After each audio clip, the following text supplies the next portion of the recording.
সত্যিই কি তৃতীয় বিশ্বযুদ্ধ শুরু হয়ে গেছে?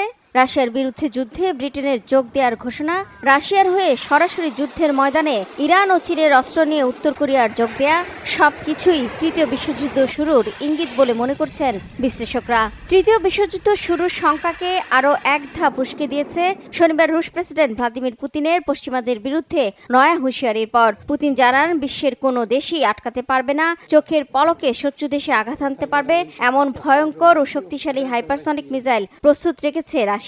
আর এরপরই রীতিমতো কাপাকাপি শুরু হয়ে গেছে আমেরিকা ও ইউরোপে। শনিবার তড়িঘড়ি করে যুক্তরাজ্যের সেনাবাহিনী জানান, নেটো মিত্রদের রক্ষা করতে প্রয়োজনে রাশিয়ার বিরুদ্ধে যুদ্ধে নামবে ব্রিটিশ সেনাবাহিনী। পুতিনের হুঁশিয়ারি যে শুধু ভয় দেখানো নয়, এটা হয়তো ইউরোপের দেশগুলো ভালোভাবে আঁচ করতে পেরেছে। তাই তো পোল্যান্ডের প্রধানমন্ত্রী ডোনাল্ড টাস্ক জানালেন, বিশ্বব্যাপী যুদ্ধ ছড়িয়ে পড়া ঠেকাতে পুতিনের হুমকি গুরুত্বের সাথে আমলে নেওয়া উচিত। এই যুদ্ধ খুবই নাটকীয় রূপ নিয়েছে। আমরা কেউই এই সংঘাতের শেষ কোথায় জানি না।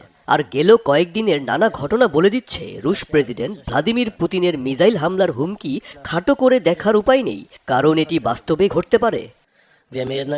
একই মত হাঙ্গেরির প্রধানমন্ত্রী ভিক্টর অরবানেরও। আমি বিশ্বাস করি আগামী 2 মাস আমাদের ইউরোপীয়দের নিজেদের মতো করে চলতে হবে। পশ্চিমাদের মতের উপর ভিত্তি করে নয়, আমাদের অবশ্যই সাবধানতার সাথে এগিয়ে যেতে হবে।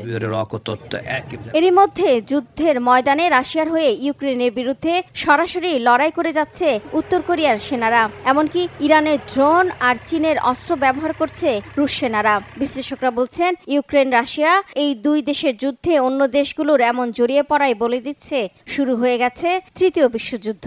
আর এটি এখনই না থামালে পরিস্থিতি যে কতটা ভয়াবহ হবে তা সময় বলে দিবে।